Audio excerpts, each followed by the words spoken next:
to Making a Meal of It, the podcast for eaters of all appetites who want to reimagine and reinvigorate their relationships with food, food culture, and food systems. I'm David Santo, a humble human podcaster sitting in awe of the gifts and talents of the fungal world, as well as their seeming capacity to communicate and travel without keyboards or cars or even opposable thumbs. Mushrooms are the magical focus of today's episode, and though we're just going to touch the tip of their mycelial majesty, I do hope you'll be inspired to consider their omnipresent obscurity with new curiosity and care. First, though, listen to this.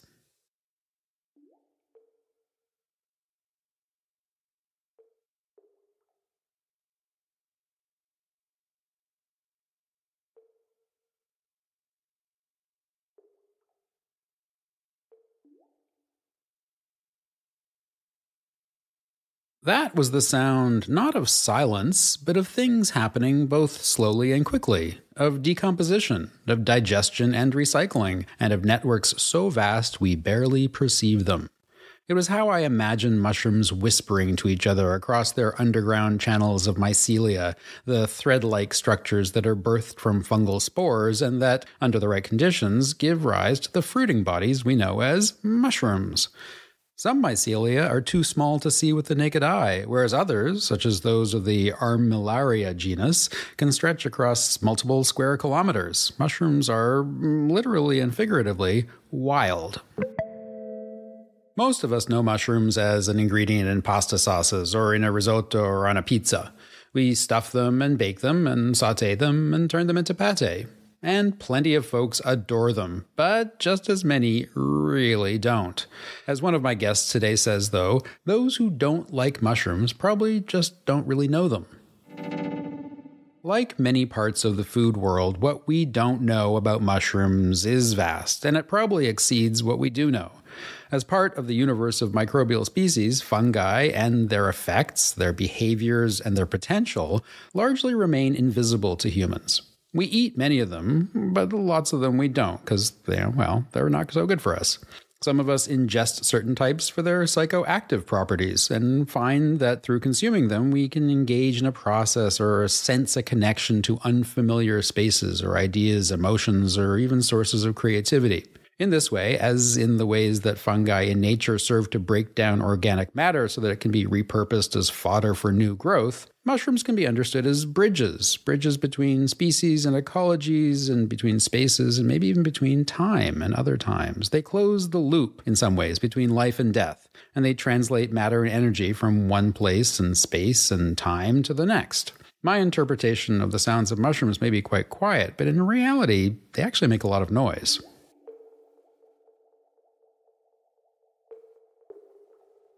My guests for this episode both trade in mushrooms professionally, but they do so for reasons that go beyond taste and tradition and profit. As you'll hear, their fungal interests connect to what I've just mentioned, and also suggest that we listen and look more closely at things, the little things that are all around us. One of my guests is a gastronome living many lives in Mexico. The other is a biologist and shop owner here in Montreal who connects with people by connecting with mushrooms. Both will, I think, make you want to look at and think about mushrooms anew. Then, during Stick This in Your Mouth, Maxime and I taste a couple of unusual fungal flavors, and we wrap things up with a food artist's response to the Food Questionnaire.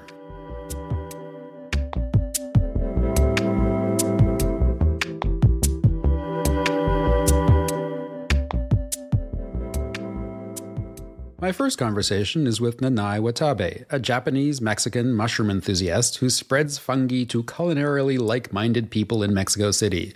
She's lived in Canada, Japan, and Mexico, as well as in Italy, where she did her master's degree at the University of Gastronomic Sciences. She's been involved in many different food-related projects to date, from managing a ranch to owning a sushi burrito stand. Nanae loves, distributes, and educates people on everything about wild mushrooms. So Nanae, welcome to the podcast. Hello. Welcome to Making a Meal of It. I'm so excited to be talking to you again. It's been a long time that we've known each other since those days back in Italy. But the first question I want to ask you, because you're doing so many different things, you've been doing so many things since we last met, and they're all in this fabulous world of food innovation that I think of you as occupying. Can you just tell me what you're doing these days and what you're up to? I am into mushrooms. I have been working with wild mushrooms for about 10 years now. And I basically started distributing wild mushrooms to restaurants in Mexico City. And every year, my clientele changes, but it's pretty much like amazing chefs, amazing people. So was there a big demand for wild mushrooms in Mexico City restaurants before you came along, or are you part of sort of creating a new market? I think I'm part of that. It's always like nervous-wracking to say that, but definitely back when I started, it was only sort of the chefs that were interested in mushrooms. I don't think of mushrooms as being particularly central to Mexican cuisine or the many Mexican cuisines that there are. Like huitlacoche, yeah, but that's not exactly mushroom in the way that we usually think of them. But are mushrooms central to a lot of Mexican cuisines?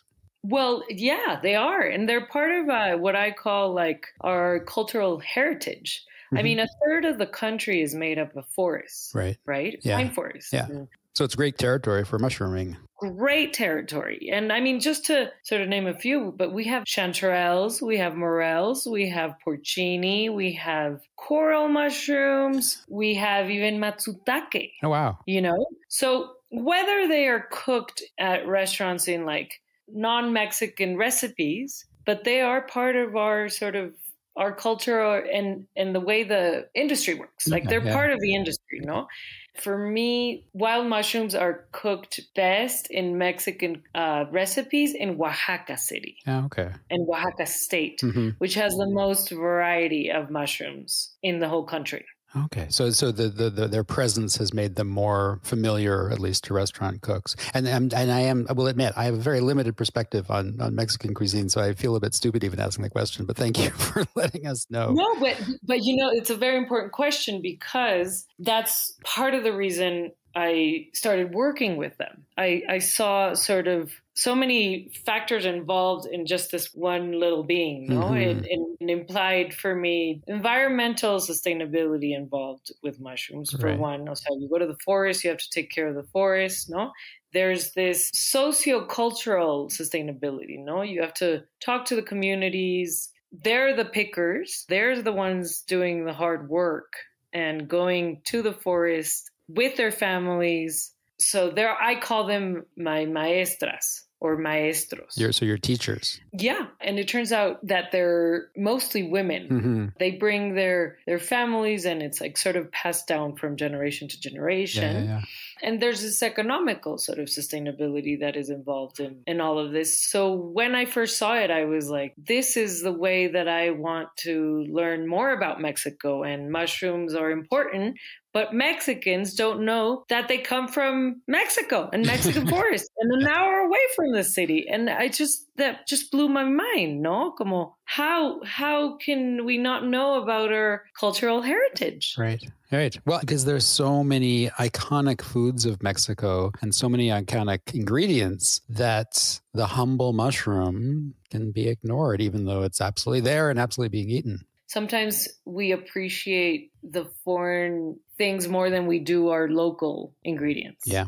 So if it comes from the States or France or, I don't know, Europe, oh my God, wow, it's imported, whatever. And no, we're back to appreciating our own culture more than ever. So you've been learning about mushrooms yourself from your maestras and your maestros, but you've also been teaching. You've also been teaching the restaurant community to a certain extent what delicious things are available and that you can forage in a sustainable way close to home. Correct. So what I saw is that, distributing them was a great way to know chefs, for one part. But then one chef approached me. He was the sous chef of Pujol back in the day. His name is Fabio, a great guy. And he decided that he wanted to connect his kitchen. He even brought the dishwasher. He wanted to have them reconnect with their food and know exactly what they're dealing with. He wanted to take them up to the forest mushroom hunting. And so that was sort of my first group. And so I then noticed that there was this incredible need for people in the kitchen, which seems obvious, to connect to reconnect with their food and know where it comes from. So we went up there, and it was one of the most incredible sort of experiences ever. It was a great way to make my very small business kind of complete and holistic in the way that there's sort of the commercial distribution side of it, but then there's also the educational side of it, no? Right. So you're talking about the people from the regions where you're mushrooming. You're talking about the people who are cooking the mushrooms. You're talking about the mushrooms in the forest. You're talking about Mexico and its cultural heritage. This is like a whole huge network of relationships that you are helping to facilitate. You're a relationship builder. See, and I kind of relate to mushrooms in a way that I feel like I'm also this I'm kind of like a mycelium and relationship builder and connector, and we communicate. And I call myself like this bridge, no? Yeah. Where I kind of translate sort of mushroom world to a sort of commercial world too. I mean, there's so many things to translate. For one, I mean, these communities will, not invoice, not give credits. Do you know what I mean? Like, and so I'm being that bridge, no? Like, I'm slowly writing down sort of in my invoice. It's not porcini, it's called pambazo in the local community where I go, no? So it's also teaching about the other names that these foods go by that are not the Italian name or the French name or the English name. Correct. No, I'm this middle woman and mushroom dealer, no, that will pay the pickers, no, in cash up front, and then I will sort of go to the restaurant and call it a pambazo, no, in a way to sort of educate a little about how Mexicans call their mushrooms. So that's the existing knowledge is there, and we don't need to call it porcini, like an Italian word to describe a Mexican mushroom. No, we can call it by our own word. Exactly, and sort of also place Mexico in this position that it deserves, no? I call it in Spanish como enaltecer, making it tall and putting it in its right place. Yes. And that's calling it by its local name, no? And that translation is important, no? And that my position is important in order for them to be able to communicate, no? And they communicate through me. The communities charge way too little money, and whatever price they are giving me, I'm paying. So whatever my client is willing to pay is what it is. I buy and resell, but it's based on respecting the prices of the pickers. So you're not trying to get the pickers to raise their prices so that they've got more money in their pockets. You're just respecting what they think their work and their product is worth. Yeah, exactly. Plus paying upfront for a mixture of mushrooms for one price. So you're also simplifying it for everybody to a certain extent. Right, because, for example, there's no grading in mushrooms in Mexico. There's no small mushroom for a much higher price. It's one price for a kilo of mixed sizes. There's this idea that the smaller mushroom is worth more money because, it's prettier, it has less worms, and at the end of the day, you're dealing with nature. Yeah, absolutely. And the way that the pickers work is different, no? They pick everything. So for me, it's important to respect that and not sort of, I'll take all of your best mushrooms, no? And then pay you the same price. No. I mean, eventually, if there were some grading system that I might try and do, we'll see how it works. Right. And this has also educated the restaurants and the chefs, kind of respecting that. So that's my little sort of way of saying, one, this is how nature works. You're going to get some with tons of worms. There's no one small mushroom, one small pambazo, aka porcini. Yeah. And also have a lot of worms. So when I deliver to a restaurant, I have rules. You cannot return any of your product. This is how nature works. It's already a cheap price, even with me added my percentage, which doesn't make me rich. And this is how the economy of the mushroom works. Mm-hmm. You have to adapt to the mushroom. The mushroom will not adapt to you. And you have to adapt to a market. So this is what you're describing is what a lot of people that I've met who do mushrooms describe, is that they have to come into the rhythm of the mushroom itself. You can't force a mushroom to grow. You can't force a mushroom to be available when you want it. You are very much in relationship with nature and learning about where they might be, where they were before, where they might come again. You have to pay attention to the climate. It's really about that relationship with nature. And you have to develop that relationship. You have to understand the relationship in order to become someone who can have access to the mushrooms. Because if you don't have the knowledge, if you don't have the sensibilities, you don't have the relationship, you're never going to find the mushrooms. You order on Monday, no? You give me your ideal sort of order, and then on Tuesday, I will let you know what comes through. Yeah. Trust me, if I don't have any mushrooms, I don't have any mushrooms. They didn't come out, and we're going through this period of huge, intense climate change. Yeah. And every year is different. Yeah, of course. This is a very non-conventional model when it comes to supplying restaurants with foods, who expect consistency, regularity, deals, a commodity relationship, not a nature relationship. How are the chefs reacting to it? It's been great, actually. It's a matter of also communicating that, no? And really explaining it. And they're like, perfect, okay, that's too bad. And we'll see you next week. Hopefully, fingers crossed, we get mushrooms. I did have to go through some complicated, relationships where, for example, one of them was like, I need you to be here at 10 and I need you to bring me yay size mushrooms. And you need to bring me 100 pieces every day. And you said, well, good luck. Even if I charged you like 3 times as much, that doesn't work with mushrooms. Right. So I say it's been great because I had to go through that whole educating process, no? And I had to be very thorough with the rules, and it just takes time.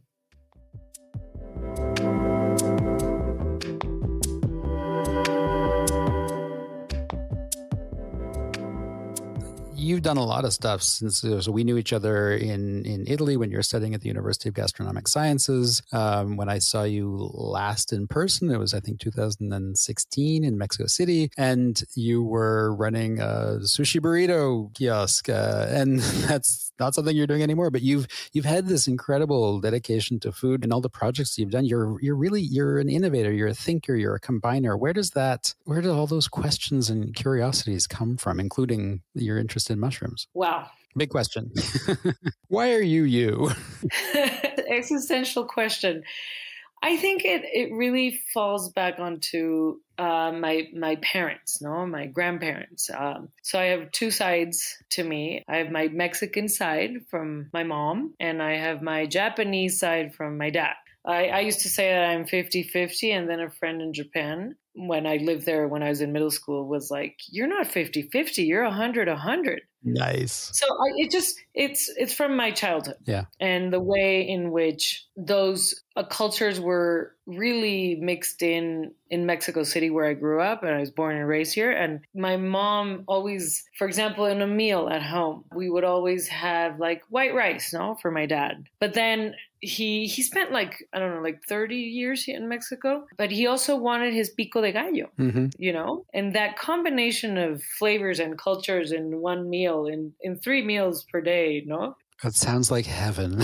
Japanese and Mexico in the same plate. Wow. I'm not going to lie. I think it was the most enjoyable and the best way to really get into food. I think both cultures really appreciate sitting down and having a dinner, or la comida in Mexico, a lunch as a family. And the food that you eat is, good quality and based on tradition. And I didn't know it until, I guess now, how much that really changed or guided me, to where I am now. Well, let us all be 100-100. I love that as an idea. Right? Why divide ourselves? Be fully everything. So then the mushrooms, when did the mushrooms become an interest? I was directing a ranch in the state of Mexico. It was owned by a family, and it was a horse ranch, and they, specialized on dressage. But one of the sons, his mother got cancer, and he wanted to build this like holistic center. And so he hired me, and we did this whole plan based on permaculture techniques. So then working there and just being at this beautiful ranch surrounded by this beautiful forest, One of the workers actually came in one morning with a bucket full of things I had never seen before. And I asked him, and he was like, it's obvious, it's mushrooms. And I was like, oh, okay. Where did you get them from? And he said, like, right up here, up the hill. Wow. I asked him, can you take me in? And, you know, he kind of ignored me, and it took me like a month to convince him. No, this is my mushroom patch. I'm not going to show it to you. You know how mushroom people are. But in Mexico, it's a little different, though. I think they like to share. But yeah, so ever since that first day he took me up there, I'm still here. Like, so you know how we talked about those different sustainabilities? Yeah. And I recently added a new one, which is like an emotional sustainability. Because when you're up there in the forest, you go through a ton of emotions. People go through frustration, excitement. I mean, like finding your first mushroom, I mean, your brain clicks. I mean, I've read it, no? That literally your brain does do a little click, and it now knows what to look for, no? That click is magical and spiritual. And then I always say that you don't find the mushroom finds you. You know? Wow. So you're transforming human beings, and you're also bridging from the, as you call it, the fungal world, translating the fungal world into the human world. So one of the ways you're translating it, you told me, is that you're also writing a book about mushrooms. Can you tell me about that? Yes. So this year I got a book deal. It's not necessarily, for example, like a recipe cookbook. There will be recipes from some of like the most amazing people and chefs here in Mexico City and in Oaxaca and Puebla. It's not an identification guide either. It's more the story behind mushrooms, the forest, and the people. So it's the relationships again. Exactly. So I call it sort of the sociocultural story of mushrooms.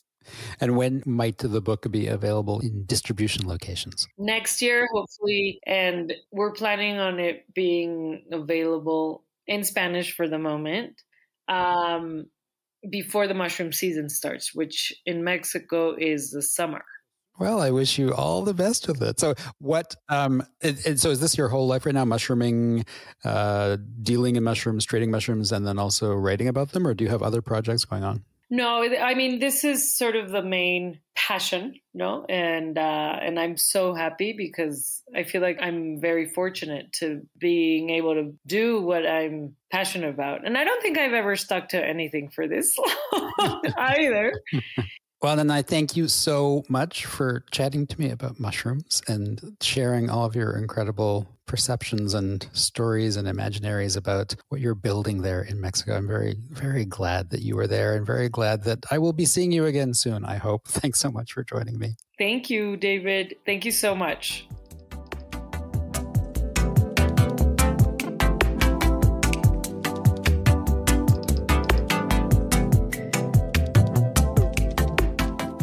And for more about Nanae and Estado de Hongos, her book on the remarkable world of Mexican mushrooms and beyond, take a look at her Instagram account at Nanae Watabe. That's NANAWATABE.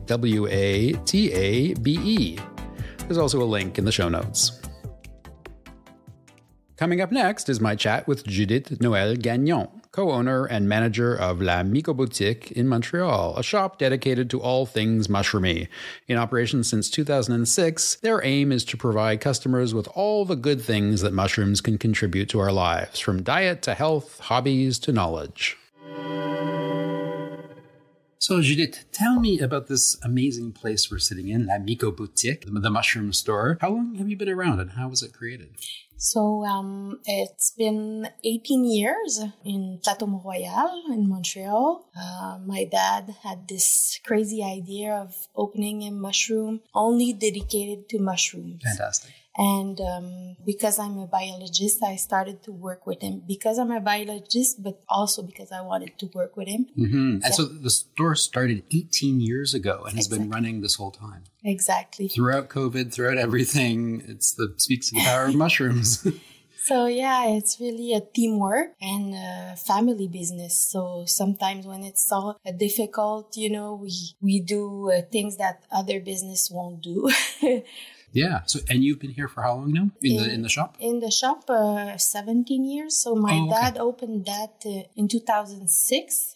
I was working at the biodome as a biologist, and I decided to come here and help them working. So you've been part of the story almost since the beginning. Exactly. And it's lovely that you have this kind of mushroom-focused philosophy on running a business. That is, it's organic. It has to come and go with the seasons and the times and the moments, and you adapt. Exactly. So at first we had one shelf with few mushrooms, and people were asking for that type of mushroom. We tried to find it, and then other type of product, we found it, and people were interested in fermentation. We added this subject to our product, so now we're selling books on fermentation. People were interested in growing mushroom. We started a lab where we were able to produce mycelium and sell mycelium, so people can cultivate that. Yeah. So you're very responsive. You're like, again, it's a very mushroom-focused philosophy. That's fabulous. What is it? I mean, what is it about mushrooms that people seem to find so fascinating? Well, it's invisible, but it does so many things in our environment. It's good for the forest. It's good for the food, your health, and it's pretty. It's so pretty. A mushroom is incredibly pretty when it grows. It grows so fast. Also, it's like in a minute to change the form. So it's kind of something out of space. Yeah. And they do seem to occupy this kind of, well, of course, there's magic mushrooms. That's one side of the mushroom world. But there's also just this, as you say, this idea that they aren't there one day, and then the next day suddenly the mushroom has appeared, and it is almost like magic, even if they're not hallucinogenic. So are the people who come here just looking for cool mushrooms? Are they looking for a community? Are they as focused on the sort of the responsive and cultural and philosophical parts of mushrooms as you are? Or are they more looking for good taste? It's really a lot of people. It's many interests. Some people just want to add some umami to their plate. They want to make a good risotto. Other will like to join us in our mushroom excursion so they can learn, they can get out of the city, they can have a fun time with their friends, family. Other want to learn how to grow. They want to grow their mushroom in their small garden. So it's very diverse. Have you ever been asked for something rather odd by one of your customers? I did. I was thinking about that last night. This week, someone asked me for mushroom to get rid of the vaccine in his blood. So this, I don't have. That's taking the magic of mushrooms to a whole other kind of level. Is there a mushroom that could get rid of the vaccine in my blood? I was like, that's not in my... no, I could not do that. But of course, people are looking for mushroom for their health. Sometimes they have cancer and... they're looking for a cure. But there is this kind of, again, it comes back to that mystique of the mushroom as being some species beyond the normal when it comes to food. Yeah, it's something that we didn't know. 100 years ago, we started to learn on bacterias, and we're starting to learn on viruses. And mushroom, we're just beginning to know what they could do. In Quebec, we have more than 3,000 mushrooms that you can see with your eyes. Wow. But other that you don't see that are just in the soil or sometimes on your skin or... of course. Yeah, and fungi are all around us, and they're part of the microbiome, and they're part of this unseen world. Exactly. And that they have huge effects on our bodies and on our environments and the ways that we interact with, that there's kind of a bridge between humans and nature in some way, because they exist on us, but they exist out there. So there's this kind of facilitator role that they play in creating connections between worlds. Actually, yes, true. They share different characteristics with humans, with bacteria, with animals and plants too. And because of the symbiosis between plant and mushroom, called mycorrhizal relationship, this is a bridge between earth and the trees.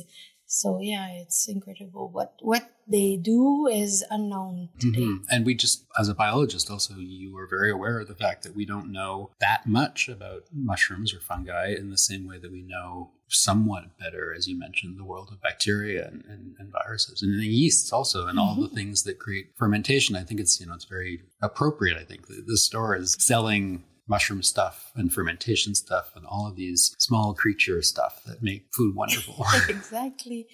So here in the shop, you have an incredible array of different mushrooms themselves. We can hear the refrigerators in the background a little bit that are preserving the mushrooms. You've got the mushroom lab producing mycelia. You've got tons of books, all sorts of accessories, some transformed products, some products from Quebec, products from outside of Quebec. What are your favorite things in this shop? What are your favorite mushroom products? Oh, it depends on the season. So many times I've been asked this question, what is your favorite mushroom? Well, it depends on the season because during chanterelle season, it's the chanterelle. During morel is morel. But what I prefer, I would say, is the excursion. The part where we bring people out of the city. We meet in a place at 9:30. We have 25 persons with us, 2 guides, and we take a walk, foraging mushroom, take a break for lunch, and then a session where we identify the mushroom, and then a tasting session. So this, for me, is really a fun part of the shop. I mean, I have to wake up at 6 or maybe earlier to get on time for people. I have to find places, and sometimes it will rain or sometimes it's just not so dry. There's no mushroom, but I always have this energy on that day to wake up and take my car and travel and meet those people. I like really excursion are really fun. Well, it sounds fabulous. I think I did a mushroom excursion a few years ago, and it was that incredible sense of community and connection and discovery. You're with people, but you're also with these magical creatures in the woods. And there's something, I don't know, I've never been a hunter. I've never been a forager very much, but the discovery of a mushroom in the woods is a gorgeous thing. It's like a gift in some way. It's like a treasure hunt. Yeah. Yes. You know, treasure hunt. Oh, I found this. Is it worth it? Is it good? Or does it stink? Or does it change color? Or how many could I find more? And I mean, it's always fun. And it's energizing too because you're walking. It's like a meditation for me. You know? You're looking for something. You're just leaving all your bad things at home, your work, and you're just thinking of finding something and you're into the moment. Yeah, it really does make you remember to be present. Exactly. The mushrooms. So here in Montreal, we actually have some urban farms producing mushrooms. And that seems like it's very practical at the commercial scale. They produce often on different substrates. So it's not on soil, but in the basement of an industrial building, for example, you can have a mushroom farm. What do you think of that community of producers and what they're contributing to the overall market for mushrooms here? Well, these people are fantastic. I know many of them. I know that there was 8 mushroom farm in Montreal. They're so dedicated to what they do. They are happy to nourish people, to feed people with good food, with good mushroom, freshness. I mean, I'm so proud of that. But it's hard because Montreal market is really near Ontario. And in Ontario, there's big farmers. Okay. They are great too, but they produce a lot more than the Montrealers farmer. So sometimes prices go lower and it's hard to be competitive when you're on a smaller scale. And also what I learned is that people at home, at the grocery, they don't eat that much mushroom. I would like people to eat more mushroom, maybe at least once a week. You know, that will help farmers to stay sustainable. So, yeah, I'm happy for them, but people have to eat more mushrooms so they can still grow and do their beautiful things. So support your local mushroom grower. Exactly. So my partner, Maxime, likes mushrooms now, but he grew up as a kid really disliking the taste, the texture, everything about mushrooms. And I think mushrooms are very divisive for some people. Some people love them, some people hate them. Do you get a sense of why that might be? What is it about the taste or the texture of mushrooms that some people absolutely love and some people really don't like? Well, I will say that people that don't like mushroom don't know mushrooms. Probably it's just a question of education, you know. When you eat a vegetable, maybe you don't like zucchini, but you like tomatoes and peppers. And so mushrooms are very diverse. You don't have the same taste in a chanterelle than in a morel. It's not the same texture. It doesn't cook equally. You have to cook them differently. So people that don't like mushroom probably just experience the white button mushroom, and maybe they ate mushroom on a pizza that were from a jar, so the texture is more mushy. So I think it's just a question of opening your mind, trying new things, and maybe cooking them differently. Yeah. And do you think you've made converts here at the shop to new kinds of mushrooms, or to mushrooms in general? My best friend Adele did not like mushroom, and now she loves them. So yeah, I'm so proud of that. One of the things I love about the shop, just like we're sitting here, I can smell this incredible aroma. It seems to be everywhere and kind of permeating me. And I remember when I was in Seoul, in Korea once, and I was eating a lot of local mushrooms, and I started having this feeling that the mushrooms were in me and on me, and I was almost sweating mushrooms because I felt this presence of mushrooms. It was very comforting for me, and actually felt really well in my body because I could just keep smelling this mushroomy aroma. Again, what is it about mushrooms that kind of transcends food and humans and the sort of separation of the inside and the outside? Do you think mushrooms hold the secrets to some sort of spiritual other way of being? I don't know. Well, probably with magic mushroom, this will lead you to know new things about yourself and the environment. There are so many chemicals in mushroom that we don't know yet, you know. I was at a Zoom talk last week for CMM, Cercle des Mycologues de Montréal, where they were talking about toxic mushroom, for example. And there's new mushroom that we used to eat that are considered toxic today. So this is in movement. Other mushroom that were not considered edible that are now considered edible. Oh, so the sort of standards of scientific measurement have changed, or we understand the effects on our bodies differently. Exactly. So some that were considered non-edible because too tough are considered edible now, but in a tisane where they are boiled and dripped. Right. For example, shaga. But other polyporous that are soft were not considered edible. But now we know that they are edible and we eat them. Other mushroom, on the other hand, were considered edible. And we know that now that if we eat a kilo of them, we can get sick because of the accumulation of certain type of toxin that we don't know very well yet, but we know that we have adverse effect. So the Cercle des Mycologues de Montréal, is that the Mycologists Society of Montreal? Montreal, yeah. It's the biggest mycologist association in all North America. And what is the objective of this association? These are bénévoles, volunteers that bring people in the wood. They make excursion too. They make a conference too. So it's an education organization, to raise our consciousness and awareness around mushrooms. So what's next for you and the Mycoboutique after 16, 17, 18 years? Do you see things changing for yourselves, or are you going to keep staying the course, continue being responsive to the community around you? We are continuing. Well, yes, we want to adapt to the new market. I'm looking for a new place because I see mycelium or lab is being too small for what we could do. So probably I will open a new warehouse where I can make things bigger and start rhizomatically expanding. Expanding my web to the whole Canada. Good. Well, I will look forward to the fruiting bodies of your success in the future and the harvest. May the harvest be plentiful and delicious for you. Thank you so much for being here. Thank you very much.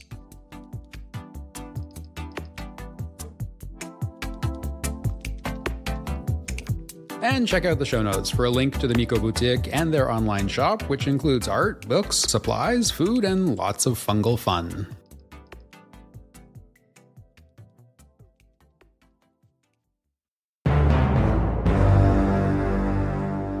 Maxime, I have some bad news for you.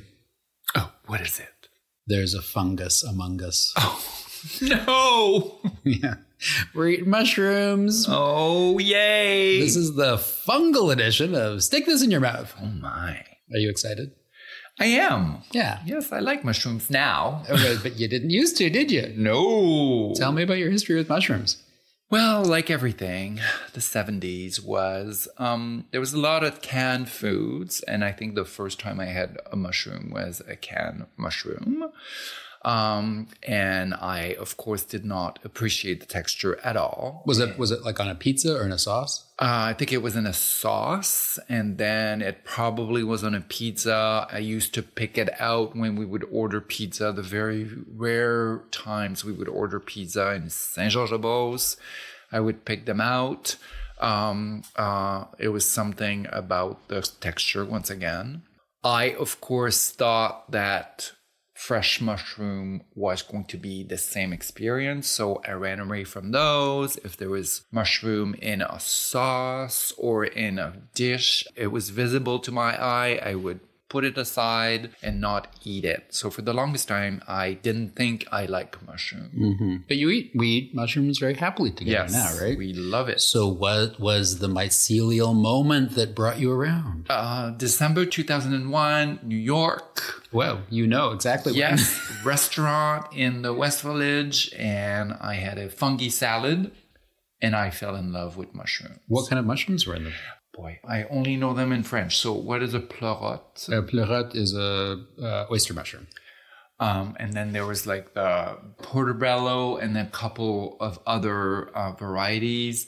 And the dressing was amazing. And it was just like a nice, hearty, it was an Italian restaurant. And it was a nice, hearty dish. And it was so tasty and not at all the texture I expected. And I was so happy. Well, and as we know, mushrooms are not just one thing. There are zillions of different kinds of mushrooms. There are mushrooms that we eat and mushrooms that we don't eat, mushrooms that we see, mushrooms that we don't see. So to say that you don't like mushrooms is kind of damning an entire species after having eaten that one canned variety. Exactly. All right, so today we're going to try two sort of mushrooms, but within the fungal family. One is huitlacoche, which is called sometimes corn mushroom. It's very common in Mexico, and it's actually a fungal infection of ears of corn. So listeners, go look it up online and be horrified about what we're about to eat. It's visually not that attractive.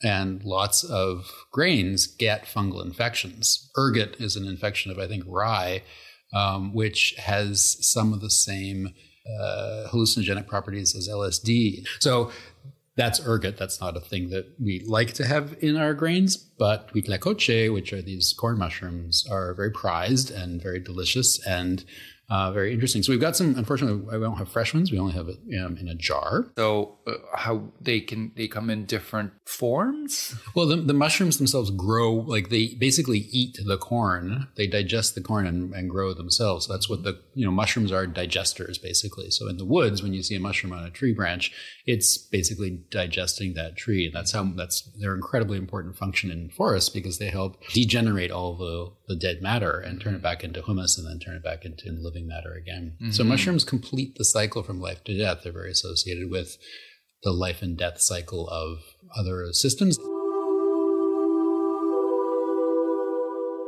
So these ones I actually bought at the Mycoboutique here in Montreal, and they came in a jar and they were cooked. They're already cooked, and they've got a little bit of canola oil and salt in the jar too. So they've been cooked, and we're going to eat them on a piece of tortilla just to have a little mild, not really authenticity, but whatever. So the time I had them, they were basically served as a taco ingredient. Oh, okay. But you can put them in sauces. I mean, I'm going to use the rest of the jar probably to make a mushroom sauce for a pasta at some point in the next couple of days. Wow, wonderful. So let's see what they go. Dive in. So I'll serve them up, but what are you seeing right now? Can you describe them? Well, they're actually quite small and dark, almost black. Yeah, it's kind of mushed up. Yeah, and it's kind of mushed up, and it looks almost like a paste. Yeah, it's small chunks, and if you actually look closely, you can see there are what looks like pieces of corn in there, and it is actually the corn that's been basically digested by the fungus. Well, cheers. Buen provecho. It's strange because you taste corn immediately. And you can see the little corn, they're not niblets anymore. They're much bigger than like sweet corn niblets, but they are still fairly much there. And you can actually, there's some of the corn silk is in this mix as well. And it also reminds me of truffles and the outside of truffles because of the darkness. I mean, mushrooms come in different colors and varieties, but this is, it's interesting. Does it taste like mushroom to you? I don't know if it's because of the corn tortilla, but I taste a lot of corn. Well, try it here. Just try it on a spoon. Yeah. The corn taste is not as present. Texture-wise, it's a little bit like the usual mushroom, which is the sponginess, but it's yummy. It's really good. Yeah. They taste a bit like well-cooked regular button mushrooms to me, or criminy mushrooms. Portobello for me. Oh, a bit darker. Yeah, a bit darker. Yeah. Okay. All right. Well, second item, also from the beautiful Mycoboutique here in Montreal, is something that I saw on the shelf when I was there talking to Judith. Not your favorite thing in the world, but I thought I would try it just because it's from Quebec. So we have huile de coche from Mexico, and then we've got Appalachian truffle oil from Quebec. So we're going to try this just on a spoonful. Judith recommended having it with a little bit of salt, so I'm going to put some on a spoon. Okay. And then just salt. This is like not an olive oil tasting, but a truffle oil tasting. It's not truffles, but it tastes like truffles. It's reminiscent of a regular truffle oil I've had in the past. Do you like it? I'm not a big fan of truffle oil because what I've had in the past, I'm sure, was not made with real truffle, but was a fake truffle taste that was infused into the oil. It's just not a taste that appeals to me when it's fake, but this is actually quite interesting. Do you like fresh truffles? Love fresh truffles, but there's like I've only had those a few times in my life, and I know how expensive they are. And ridiculous. Like when I was in Italy, when it was white truffle season, it was madness, and some of my friends bought some truffles, small ones, but they go up to like 5,000 euros a kilo. It's just it's insane. It's insane. Not for us. So this truffle oil, there are truffles in Quebec. There are truffles called these Appalachian truffles, and are they also found at the base of trees? Yeah, it's the same kind of thing. They're very tiny at this point, and there are actually some truffleries that have been seeded with the truffle spores. And so production has not actually come into its own yet, because often truffles take years and years and years to bloom, basically. But a few of them have been harvested, but they're tiny. They're pea-sized, apparently, at this point. Oh, wow. If you can find them. And so this product is actually synthesized truffle aroma in oil. But the aroma has been synthesized from the original truffle. So it's basically a molecular match to what is growing inside the truffle, but it's not actual truffles that have been crushed and then infused in oil. I've had a recipe that I loved, which I've lost a recipe of, where it was chopped liver cooked with a few spices, and you would put that on a crouton and then just put a little bit of truffle oil. Oh, let's do that. Yeah. Okay. Liver and truffles. Yes. That's living. Well, Maxime, thanks very much for sticking some mushrooms in your mouth. I've always thought you were a really fun guy. Yes. Fungi? Oh, fungi. All right, we're close to the end of the season, so the dad jokes will be ending soon. But meantime, merci beaucoup. Merci, au revoir. Bye. Bye.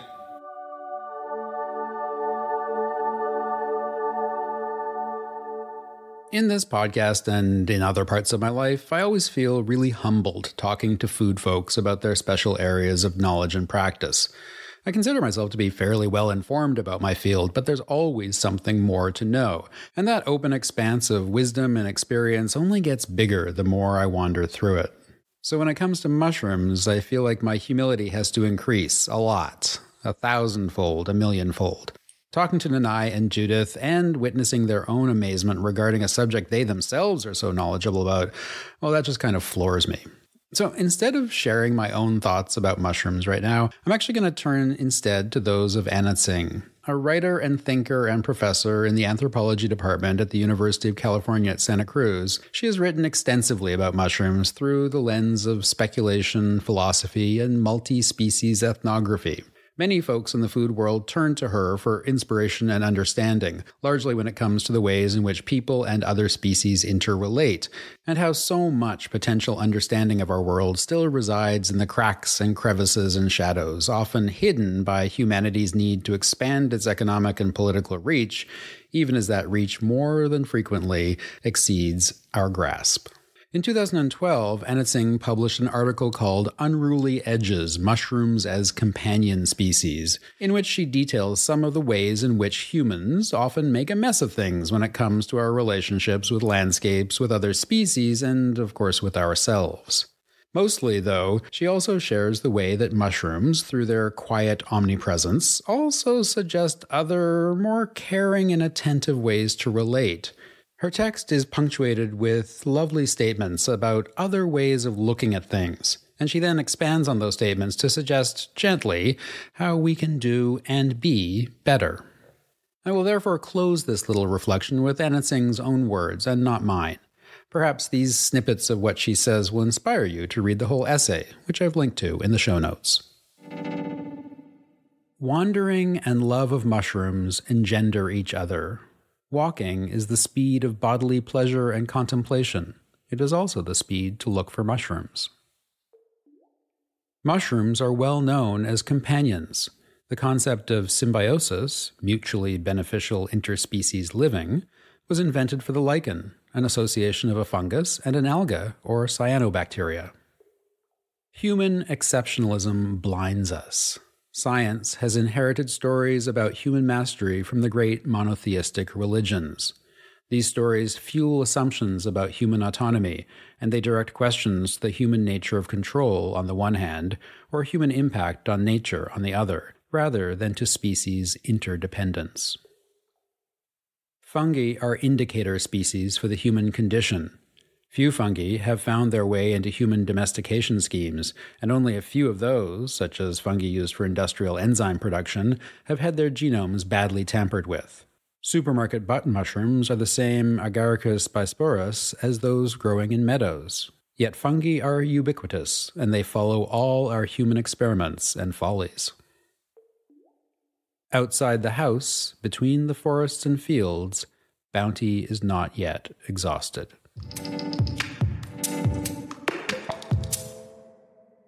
Closing out this contemplative episode of Making a Meal of It are some Food Questionnaire responses from one very remarkable artist, food maker, and thinker.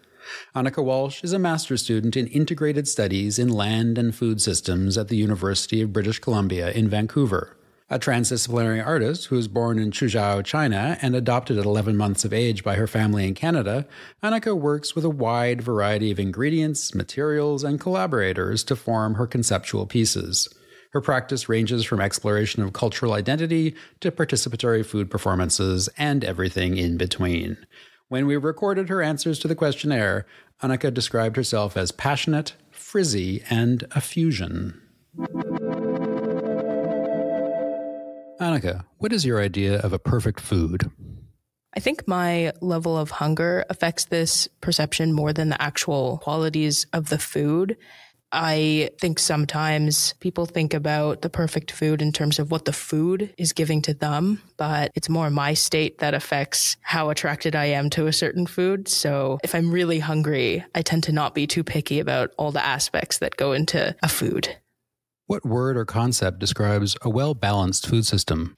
Reciprocity. What word or concept describes why food systems often remain unbalanced? Extraction. Which food person do you most admire? I really admire my friends in Prince Edward County, Ontario, a lot. They are small-scale farmers and winemakers doing their thing with an immense amount of passion. It's super inspiring to work next to them when I'm there in the summer. Which food innovation do you try to ignore? I try to ignore plant-based imitation red meat. I think I used to be really interested in it, but it freaks me out now. What do you consider an overrated food or food context? Quote, fine dining food and branded food. What do you most dislike about dinner tables? I dislike the heads of tables. As a child, I used to always claim it before the oldest male did in the room. What is the quality you most like in a cut of meat? I really love a good fatty piece of meat. The velvety texture is just unmatched, and it's definitely something I really, really love. Which condiments do you most overuse? Soy sauce, rice wine, and chili oil. Which culinary skill would you most like to have? Saucier skills. I totally would love to be more inclined to make sauces with my meals because I really like the presence of them in a dish, but I just don't have that instinct or comfort to make a good sauce. What do you consider your greatest edible achievement? I have gotten to a really, really great place in my pork and chive dumpling recipe. What is your most treasured kitchen implement? My rice cooker. What is your favorite highly processed food? Spam. What is your favorite aroma? Bone broth that has been simmering for hours in my home. What spice, kitchen implement, or cookbook do you use most rarely? I don't use a whisk that often, yet I have a typical sized one and a mini one. Who are your favorite food celebrities? Chef Roy Choi, Maddie Matheson, and Samin Nosrat. With which cuisine do you most identify? I identify with Americanized/Canadianized Chinese takeout cuisine. What is your most powerful sense? Touch sense. Textures are my favorite. What would you eat as your second to last meal? Dim sum.